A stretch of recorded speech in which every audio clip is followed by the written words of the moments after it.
alihi wa sahbihi wasallam wa ba'd. Tulianza mazungumzo yetu katika masala ya udhu, na kama tulivyosema kwamba tutaanza flashback introduction kuhusu masala ya udhu. Tulisema kwamba udhu una masail mengi, na miongoni mwa masail tukazungumza udhu asili yake, tukasema almuhaqiquna. Almuhaqiquna ni wanavyuoni ambao walifanya tahqiq, wakasema udhu ulifaradhishwa wapi? Madina. Ipo kauli ya baadhi ya wanavyuoni wanaosema kwamba ulifaradhishwa Makka, na tukasema almuhaqiquna wamesema ni Madina. Miongoni mwao ni As-San'ani katika Subul Salam ameitaja alipozungumza masala ya udhu, akasema waqala almuhaqiquna anna alwudhu'a furidat fil Madina, kwamba udhu ulifaradhishwa wapi? Madina. Kuna maelezo mengi, lakini tu stick tu na mazungumzo haya inshallah. Leo la kwanza. La pili tukazungumza masala ya nini maana ya udhu kilugha. Tukasema alwudhu min alwadha'a.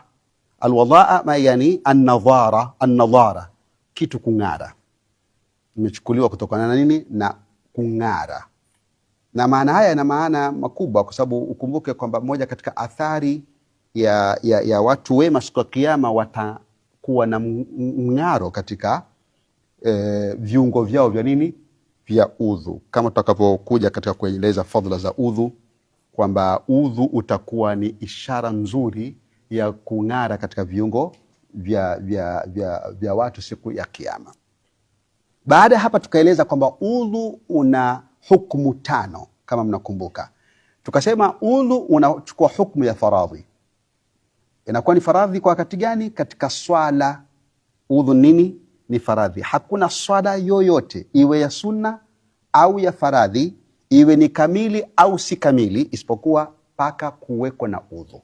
Swala kamili ni hizi swala 5 ambazo tunaswali, tumepiga mfano adhuhuri mpaka swala 5 maarufu.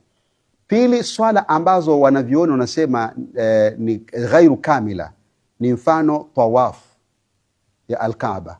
Hile ni swala, lakini swala hili tunaruhusiwa kuzungumza. Ukizungumza maneno ya Mungu uzungumze maneno yaliyo ya kheri. Swala nyingine ambayo ni ghairu kamila, mfano swala ya jeneza, kwa sababu haina rukuu wala kusujudu. Swala hizi zote zachukua nini? Zachukua udhu. Na swala za sunna kama tulivyoeleza, mfano adhuha, Eid, mpaka uwe na nini? Na udhu. Kwa nini? Kwa sababu Mtume Muhammad alayhi salatu wasalam alisema la yaqbalu Allahu salatan bighairi tuhurin, swala yote haikubaliwi ila kwa nini? Kwa utahara. Na ikachukuliwa pia kutokana na hadithi na aya ya Mwenyezi Mungu Subhanahu wa Ta'ala anaposema ya ayyuhalladhina amanu idha qumtum ila salati faghsilu wujuhakum, enyi mlioamini mkitaka kuswali basi osheni nyuso zenu, mpaka tukaeleza aya ile. Kisha tukasema udhu unakuwa ni sunna katika mambo mengi. Kwa mfano ukitaka kusoma Qur'ani ni sunna, au ukitaka kama una hasira ni sunna utawadhe, tulipiga mfano huo. Vile vile ukitaka kusoma vitabu vya hadithi na sheria hizi pia ni aula uwe na nini? Na udhu. Tumesema hii ni mandhub na sunna. Tukasema pia udhu unakuwa ni haramu wakati gani? Ikiwa utatawadhia maji yaliyoibwa. Maji yameibwa, wewe ukatawadhia, ukitawadha na yale maji unapata dhambi kwa sababu ni haramu. Au mali ya yatima, yani maji ya mayatima ukatawadhia, hiyo itakuwa nini? Ni haramu. Kisha tukasema udhu unakuwa ni makuruhu wakati umetawadha, ukaja hapa adhana ya magharibi imeadhiniwa, ikaadhiniwa si kuna kimu, wewe ukasema acha katawadha tena, na huko shatawadha. Sasa ule udhu wa pili itakuwa nini? Ni makuruhu, kwa sababu asili udhu wa kwanza unao. Kwa hivyo tukataja kwamba udhu pia unakuwa ni mubah katika masuala mengi. Kwa mfano mtu ukitaka kurudia tendo la ndoa na mkeo unatawadha, au ukitaka kuoga janaba vile vile unatawadha kwanza. Kwa hivyo haya ni mazingira ambapo maulama waliweza kueleza. Leo insha Allah taala tutakuja kueleza masala ya masharti ya udhu, na tutaeleza masharti ya udhu Kwanza kwa sababu gani? Maulama wanapozungumzia masharti ya udhu huweka ndio mlango wa kwanza katika masala ya udhu, kwa sababu sharti ndio jambo hutangulia kabla lile jambo jingine. Yani kwa mfano tukisema swala sharti yake ni udhu, ina maana ni kwanza udhu ndipo nini? Swala. Kwa hivyo sharti katika sheria ni lile jambo ambalo unapaswa kulitenda kwanza ndipo uingie katika jambo jingine lito sharti. Kwa maana haya, udhu una masharti, udhu una faradhi ama nguzo, na udhu una sunna. Udhu pia una makuruhu, kuna makuruhu ndani ya nini? Ya udhu. Kisha udhu pia una sunna, na udhu pia una nini? Una mambo ambayo ukiyafanya ule udhu umekosa ile fadhila zake. Una mambo ya makuruhu na una mambo ya kuvunja ule udhu. Umetawadha lakini kuna mambo yamevunjika udhu. Kwa hivyo tunapozungumza udhu, tunazungumzia masharti, tunazungumzia faradhi ya udhu, sunna za udhu, makuruhu ya udhu na mambo yanayovunja udhu. Sasa leo inshallah taala tutazungumza mambo yanayohisabiwa katika sheria kwamba ni masharti ya ule udhu. Ule udhu uwe sahihi kisheria, lazima mtu awe amepata mambo haya kwanza. Katika vitabu vya al-Imam Shafi'i vingi, ukiangalia kama Durar al-Bahia na vinginevyo, wametaja mambo 10. Mambo mangapi? 10, ambayo ni kwanza ni uwe nayo ndipo udhu wako uwe sahihi. Leo inshallah taala tutazungumza mambo mangapi? 5 peke yake kwa sababu ya dhiki ya wakati. La kwanza tunasema wabillahi tawfiq, udhu wanavyuoni wote wamekubaliana kwamba sharti ya kusihi kwa udhu ni Uislamu. Ni Uislamu. Yani sharti udhu wa mtu uwe ni sahihi, lazima yule mtu awe kwanza ni Muislamu. Swala la Uislamu linakuja kwa njia 3. Njia ya kwanza ni mtu kuzaliwa na wazazi wa Kiislamu, tayari huyu Muislamu, wala hatulazimishwi kisheria kumpigiza shahada kibalighi, kwa sababu huyu tayari ashazaliwa na wazazi wa Kiislamu, anaitwa tabi'u lilislam au tabi'u liwalidayhi. Miji yote ya Kiislamu ambayo watu wengi ni Waislamu, hatukupigizwa shahada sisi, kwa sababu baba zetu walikuwa nani? Waislamu. Kwa hivyo walikuwa ikifika umri wa miaka 15 akapiga shahada. Sio hivyo. Lakini tunaweza sema jadidu imanakum bila ilaha illallah. Lakini kumpigiza mtu shahada mtoto hata kama amebalighi, madam amezaliwa katika Uislamu, hapigizwi shahada. Kwa hivyo hiyo ni tarika ya kwanza. Tarika ya pili ya Uislamu ni mtu kupigizwa shahada. Mtu kupigizwa shahada. Yani kafiri ameona Uislamu akasilimu. Kusilimu kwake kunazingatiwa baada ya kupigizwa shahada. Aseme ashhadu an la ilaha illa Allah wa ashhadu anna Muhammada Rasulullah. Akipigizwa shahada tu akaweka udhu na kuwa sasa ni sahihi. Lakini kwa ule ukafiri wake akasema mimi natawadha tu, udhu utakuwa amepata, yani kwa sababu ameosha viungo, lakini udhu haujakamata. Kwa sababu nini? Kwa sababu yeye si Muislamu. Jambo la 3 la Uislamu ni mtu kuokotwa. Mtoto ameokotwa, tukamuokota katika ardhi, katika nchi, yule mtoto akawa hajui babake wala nani, si tukamlea yule mtoto. Ni mtoto mdogo, tukampeleka madrasa, akaja na akatangamana na sisi na tukamlea. Mtoto huyu pia hapigizwi nini? Shahada. Kwa kule kulelewa na Waislamu na mazingira ya Kiislamu, tayari mtoto huyu nani? Ni Muislamu. Kwa hivyo huyu mtoto itakuwa udhu wake sawa, ni kwa sababu ya Uislamu tayari hapigizwi nini? Shahada, kwa sababu tushamwokota sisi na ni mtoto ambaye hana taklifu la tamyiz, tukamlea kaenda madrasa na nini, huyu tayari nini? Ni Muislamu. Kwa hiyo kuna hali 3 za Uislamu. Hiyo ndio sharti ya nini? Ya Uislamu. Kwa hivyo sharti ya kwanza ya udhu ni hilo la Uislamu. Sharti ya pili ya udhu ni at-tamyizu. At-tamyiz ni kupambanua. Kupambanua nini hapa? Kuna hali mbili. Kupambanua kwa ima mtoto udhu wake utasihi ikiwa amefika umri wa kupambanua. Tutamjuaje amepambanua? Wanavyuoni wetu wakatusaidia kwamba kupambanua kwa mtoto ni ima anaweza kutofautisha upande wa kushoto na wa kulia. Yaani ukimuuliza upande wa kushoto ni upi, anakwambia ni huu. Upande wa kulia ni huu. Anaweza kutofautisha. Kwa hivyo mtoto yoyote ikiwa amefika umri wa kumaizi, yani kupambanua, haja balighi, udhu wake ni sahihi.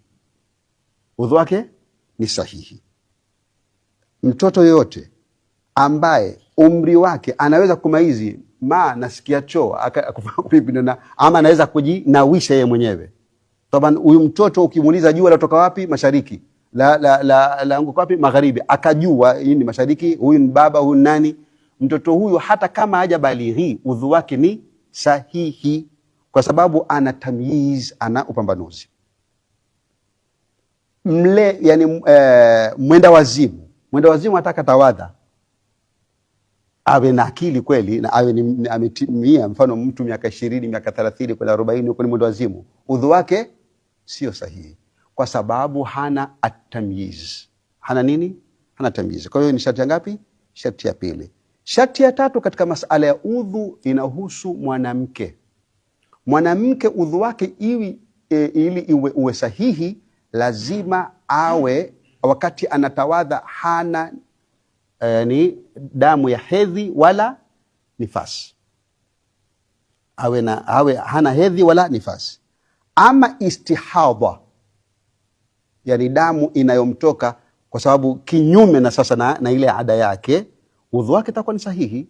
Lakini mwanamke akitawadha kama ana hedhi au ana nifasi, udhu wake hausihi wakati ule, kwa sababu moja katika sharti ya udhu kusihi ni annaqa'u min alhaidhi wan nifasi, awe amesafishika na hedhi au nifasi. Na hapa ndipo maana wanavyuoni wa fiqh wakasema sharti asili yake ni yenye kuendelea, yani sharti na muandama mtu. Mwanamke akaswali swala ya magharibi ni raka 3, amefika raka ya mwisho kabisa akaona hedhi. Akiona hedhi swala imebatilika kwa sababu udhu umefanya nini? Umebatilika. Itabidi ile swala kwake imeporomoka moja kwa moja.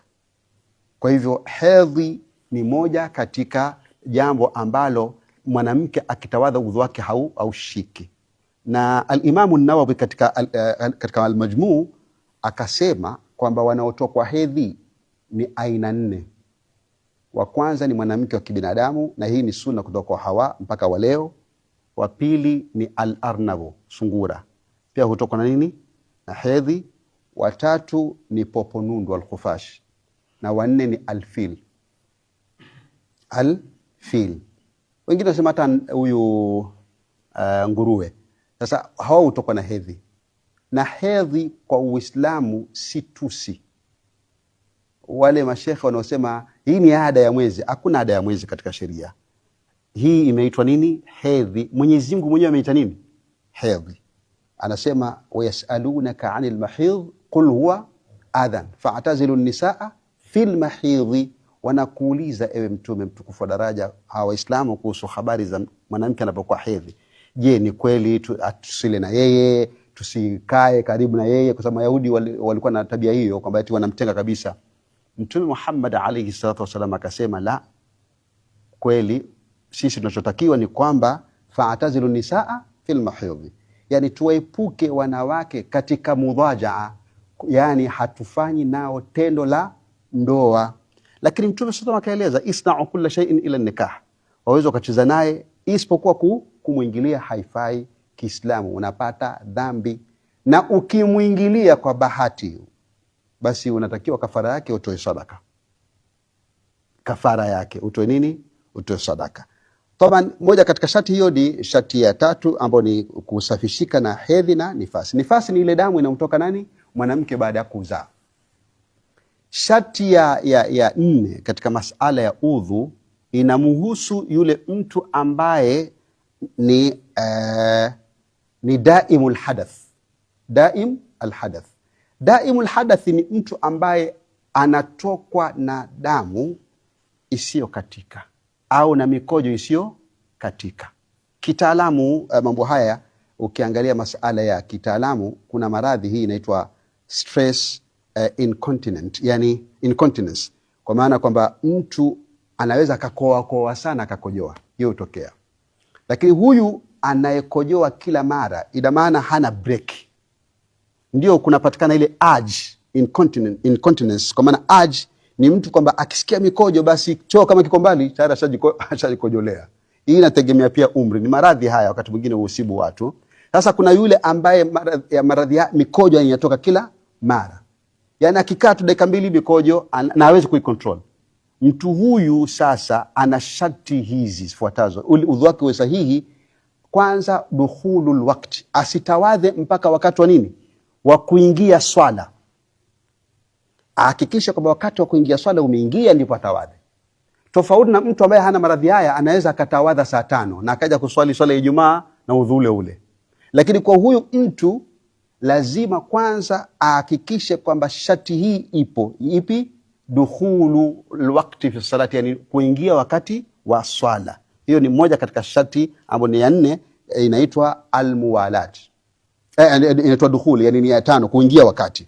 Na lawa utaingia wakati, akitawadha kwanza ni shati ajisafishe vizuri, ajifunge vizuri, ndipo atawadhi. Ile mikojo itakapotoka, kwa shati kwamba anajishughulisha na ibada. Kwa mfano ametawadha pale akaingia hapa akaswali sunna, ile mikojo itakayomtoka baada kwamba anatekeleza swala ya ibada ya swala haihesabiwi. Lakini lao atatawadha hapa kisha akaenda dukani kuchukua kitu, amejishughulisha na kitu ambacho sio swala, kwa hivyo tayari itakuwa ni akatawadhe tena. Kwa hiyo ndio maana wanasema dukhulu alwaqti, kwanza hiyo kuingia wakati, then sharti ya 5 ndio almuwalat. Muwalati hizi zinamuhusu daimul hadath.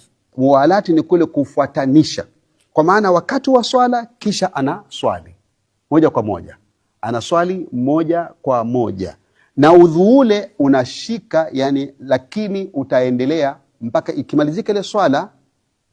Katika swala nyingine itabidi afanye nini? Atawadhi tena. Tofauti na watu ambao ni wazima, lillahi alhamdu, anaweza akakaa kutwa nzima asifanye nini, udhu wake ukawa bado upo. Na ni moja katika ishara ya muumini, katika alama za muumini ni mtu mwenye kudumu katika udhu. Wanaviona wakatusaidia ili udhu wako udumu, usile vyakula vya gesi hivi wakina ni mwavijua pojo hizi na ndio vyakula vyetu hizi na maharagwe na nini. Sasa ukila vyakula vile itakuwa ni mitihani, au manyama haya ndio yetu, sio ni ule vyakula kwa mpangilio. Ndio maana watu walikuwa wema walikuwa wakilala na udhu, yani sikulala, yani akikesha na udhu. Ile isha, yani udhu wake analeta adhkari mpaka asubuhi na swali, inawezekana. Ama ukilala udhu umefanya nini, umetanguka, lakini ipo inawezekana. Kwa hiyo haya ni masharti 5. Insha Allah taala katika wiki itakayokuja tutapik masharti mengine 5 kwa masharti 10, tukichukua madhhab ya al-Imamu Shafi'i rahimahullah. أقول قولي هذا، استغفر الله لي ولكم فاستغفروه إنه هو